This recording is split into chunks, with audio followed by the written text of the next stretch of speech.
Hello students, today we will do class 10 math chapter number 5 that is arithmetic progression exercise 5.2 from question 14 to question 20.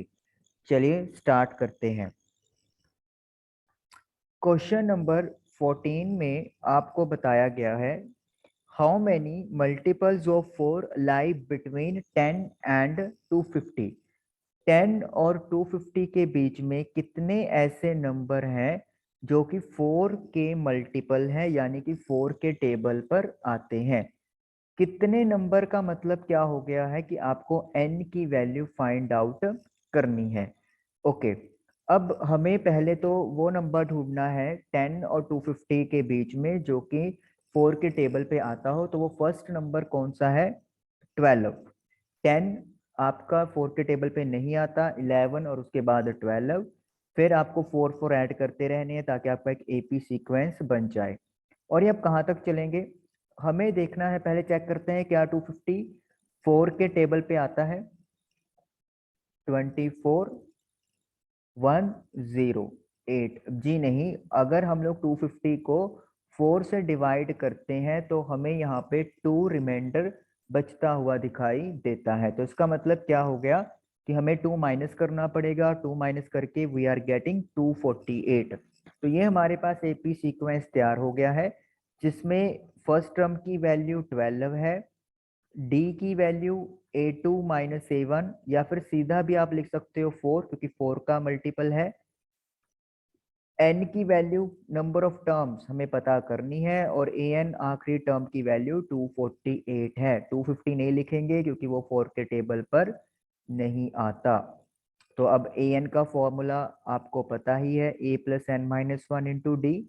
a की value 12, n मुझे नहीं पता और d की value है 4, an की value 248।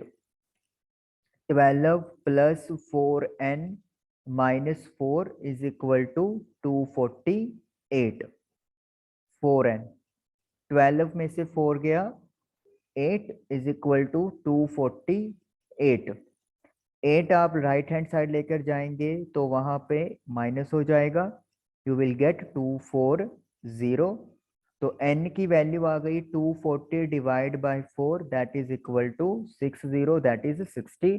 तो यहाँ पे कितने नंबर या कितने आपके पास बनेंगे? नंबर 60 बन जाएंगे। और 60 नंबर ऐसे हैं जो 4 के टेबल पे आएंगे 10 और 250 के बीच में। और ये आपका क्वेश्चन नंबर 14 डन हो गया। चलिए क्वेश्चन नंबर 15 स्टार्ट करते हैं। For what value of n, n की किस वैल्यू के लिए nth term of 2 ap, 2 ap आपको दे दी गई है। ओके, फर्स्ट ap है 63 65 67 और सेकंड ap है आपके पास 3 10 17। तो n की किस वैल्यू के लिए nth टर्म 2 ap के लिए वैल्यू इक्वल आएगी वो हमें फाइंड आउट करनी है। चलिए पहले तो हम लोग इस ap में nth टर्म फाइंड करते हैं। an का फॉर्मूला हम लोग एक बार लिख लेंगे, a plus n minus one into d. अब an तो हमें यहाँ पे नहीं पता तो an ही आएगा। a यहाँ पे 63 है, n हमें फाइंड आउट ही करना है, एंड d कितना है यहाँ पर 2 है। d निकालने के लिए आपको पता है क्या करना पड़ता है, a2 माइनस a1। तो 65 में से 63 माइनस कर देंगे दैट इज इक्वल टू 2।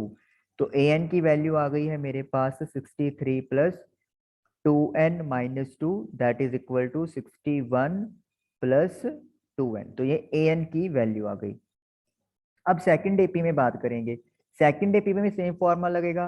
अब हम लोग यहाँ पे d निकाल देते हैं पहली, a2 10 minus 3 that is equal to 7। तो an is equal to a plus n minus one into d. So 3 plus 7n minus 7, so 7n minus 4।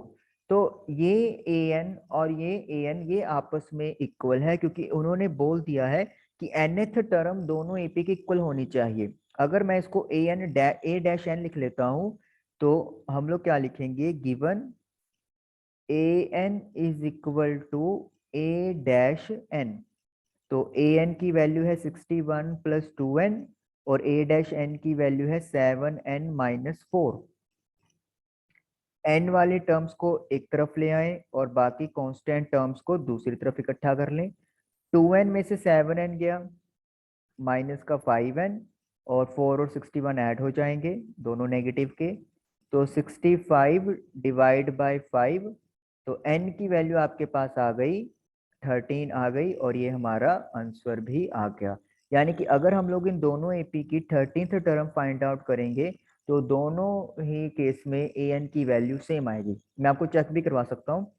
अगर हम लोग यहाँ पे पहले से एपी में 13 टर्म निकालें तो a प्लस 12d, a की वैल्यू 63 है और d की वैल्यू हमारे पास यहाँ पे 2i है।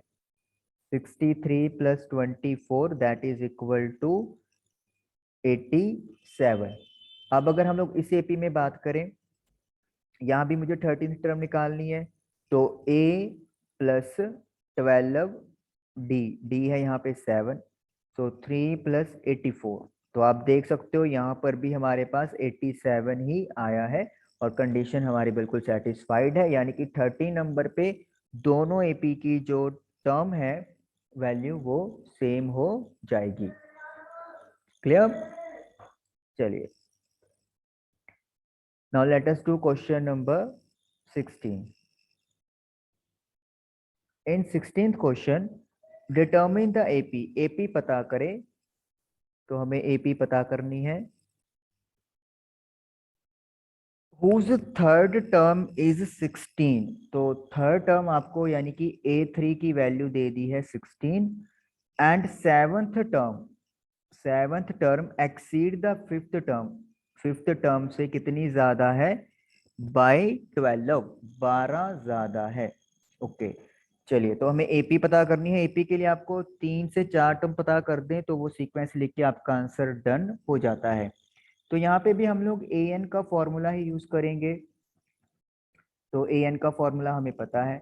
अब देखिए A3 की वैल्यू हमें पता है, यानी कि पहले हम लोग n की जगह 3 पुट कर देंगे और A3, तो a plus 2d is equal to 16। This is, let me say, equation number first. अब A7 is equal to A5 plus 12।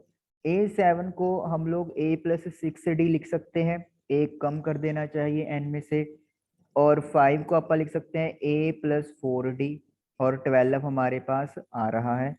अब आपको क्या करना है, a और d वाले सभी टर्म्स LHS लेफ्ट साइड पे शिफ्ट कर दे। a से कट गया, 6d में से 4d माइनस करेंगे आप तो 2d आएगा। तो d की वैल्यू आपके पास निकल के आ गई है, that is equal to 6।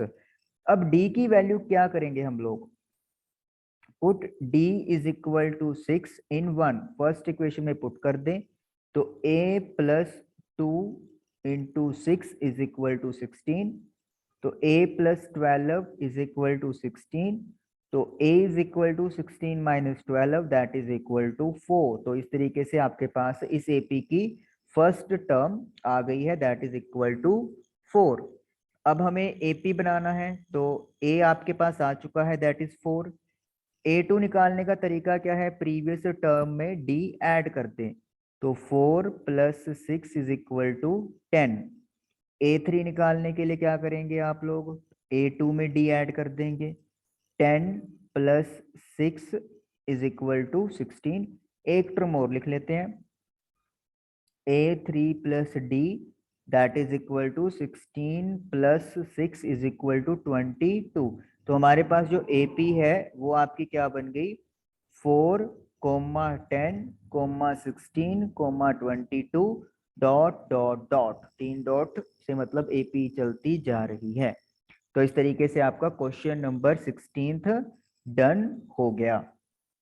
Okay चलिए, now let us do question number 17.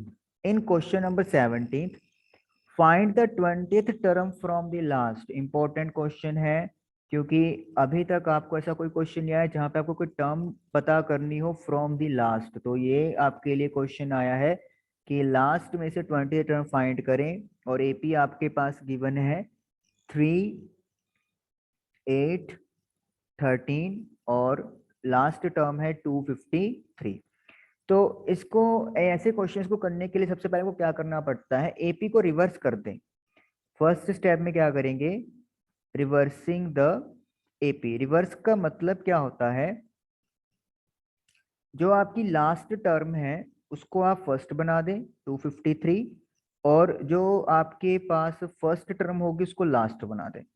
क्योंकि हमें लास्ट में से टर्म पता करनी है, तो यानी कि हमने एपी को अपने अकॉर्डिंगली यहाँ पे मूव कर दिया कि ये हमारा फर्स्ट टर्म बन गया, और ये जो फर्स्ट टर्म था ओरिजिनल एपी में वो हमारे पास लास्ट टर्म बन गया।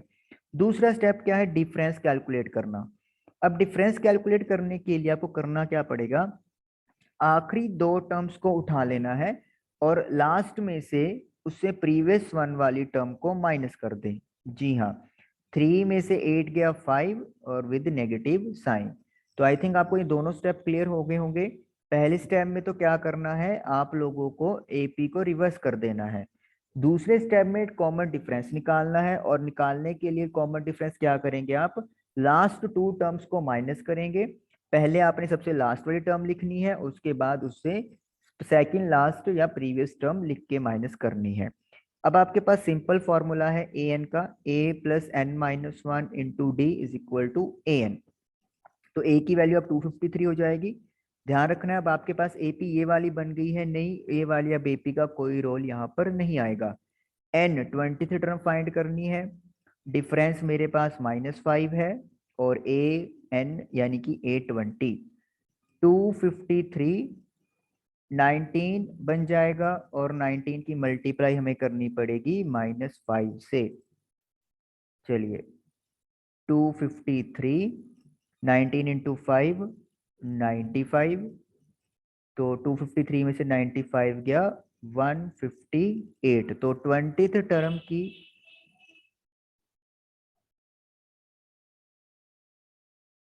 जो वैल्यू है वो 158 आएगी, और ये टर्म आपकी लास्ट में से स्टार्ट होएगी, यानी कि स्टार्टिंग से इसका कुछ नंबर और होगा लेकिन एंडिंग में इसका टर्म नंबर 20 मिलेगा। तो इस तरीके से आपका क्वेश्चन नंबर 17 भी डन हो गया। चलिए let us do question number 18। The sum of the fourth and eighth term of an AP is 24। Fourth term और एट्थ टर्म का सम 24 है, and the sum of sixth and tenth term, और sixth और tenth term का sum 44 है। Find the first three terms of AP. तो आपको तीन टर्म्स यानी कि A2 और A3 फाइंड आउट करनी है। चलिए बहुत आसान है, an के फॉर्मूले से आप A4 को क्या लिख सकते हो, a प्लस 3d। A8 को आप क्या लिख सकते हैं, a plus 7d is equal to 24। a plus a 2a, 3d plus 7d 10d is equal to 24। Let me say this is equation 1। A5 को आप लोग क्या लिख सकते हो, a प्लस 5d। A10 को आप क्या लिख सकते हो, a plus 9d is equal to 44। a plus a 2a, 9d plus 5d 14d is equal to 44। तो ये इक्वेशन बन गया आपका सेकंड। नाउ अब आपको पता है दो वेरिएबल दो इक्वेशन, तो हम लोग क्या लगाने वाले हैं, एलिमिनेशन। तो बाय एलिमिनेशन प्रोसेस या मेथड, तो आपको करना क्या होता है, दोनों इक्वेशंस को लिख लेना होता है। तो ये हमारी फर्स्ट इक्वेशन हो गई, and this is our second equation. अब आपको देखिए यहाँ पे 2a सेम है लेकिन कट आउट नहीं हो रहे, तो आपको साइन क्या करने पड़ेंगे, चेंज। और चेंज करने के लिए आपको क्या लिखना पड़ेगा, सब्ट्रैक्शन। तो हमने सब्ट्रैक्शन लिख दिया। 10d में से 14d गया माइनस का 4d, 24 में से 44 गया माइनस का 20, तो डी की वैल्यू आ गई -20 divide by -4 that is equal to +5। Minus के साथ माइनस कैंसिल आउट हो जाएगा। अब अगर आपके पास डी आ गया है तो यू कैन इजीली कैलकुलेट ए।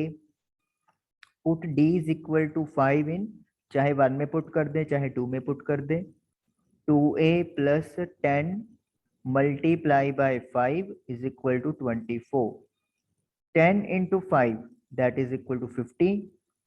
अब 50 आपका राइट हैंड साइड जाके हो जाएगा नेगेटिव, तो 24 में से 50 गया, you will get 26 with negative.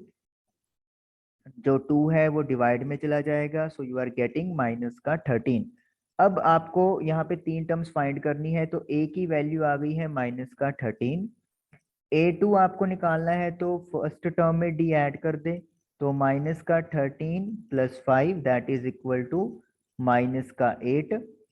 a3 जो है वो निकालने के लिए आपको प्रीवियस टर्म में d ऐड करना पड़ेगा, तो -8 plus 5 that is equal to -3। तो आपके पास क्या क्या टर्म बन गई, -13 -8 एंड माइनस का 3। तो इस तरीके से आप लोगों का क्वेश्चन नंबर 18 भी डन हो गया। दो इक्वेशन बनी, दोनों को सॉल्व किया, ए और डी निकाला, और फिर आप लोगों ने फर्स्ट टर्म, सेकंड टर्म और थर्ड टर्म कैलकुलेट करके दिखा दिया। ओके, चलिए let us do question number 19। Statement है Subba Rao started work in 1995। 95 में सुब्बा राव ने एक काम शुरू किया at an annual salary of 5000। Starting में उनकी सैलरी थी 5000, तो यानी कि जो 5000 है वो यहाँ पे आपकी फर्स्ट टर्म हो गई। And received an increment of ₹200 each year, और 200 रुपीज का उनको हर साल मुनाफा या इंक्रीमेंट मिलता गया, इंक्रीज होती गई उनकी सैलरी 200 रुपीज से। तो यानी कि यहाँ पे डी जो है वो 200 हो गया। इन विच ईयर, किस ईयर में उनकी जो सैलरी है या इनकम है रीच एट ₹7000, 7000 पहुंच जाएगी, वो हमें पता करना है। यानी कि यहाँ पे ए एन की वैल्यू हमें मिल गई है 7000 और एन हमें पता करना है। चलिए ए एन का फॉर्मूला ही लगाएंगे हम लोग, जो आप लोगों को पता है। ए की वैल्यू है 5000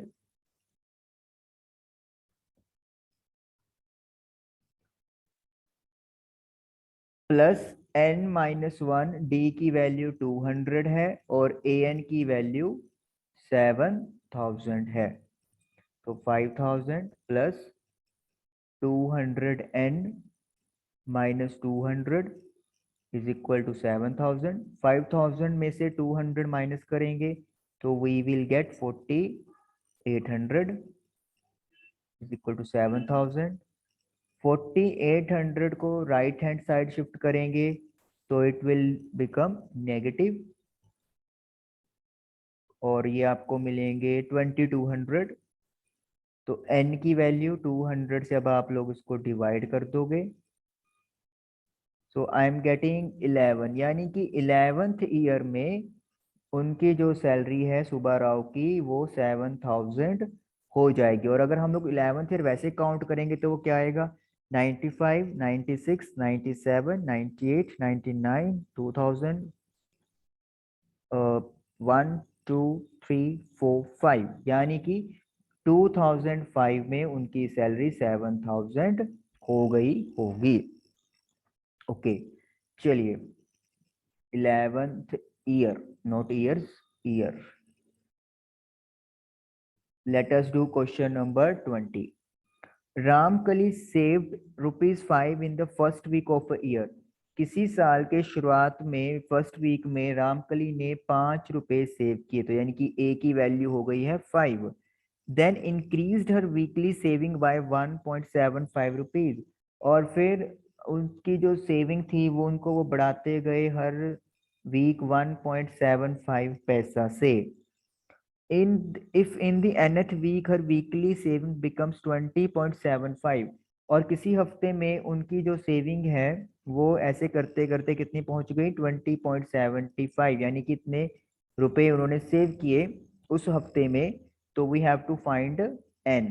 तो आई थिंक आपको क्लियर ही है। यहाँ पे भी ए एन का फॉर्मूला आसानी से यूज हो सकता है।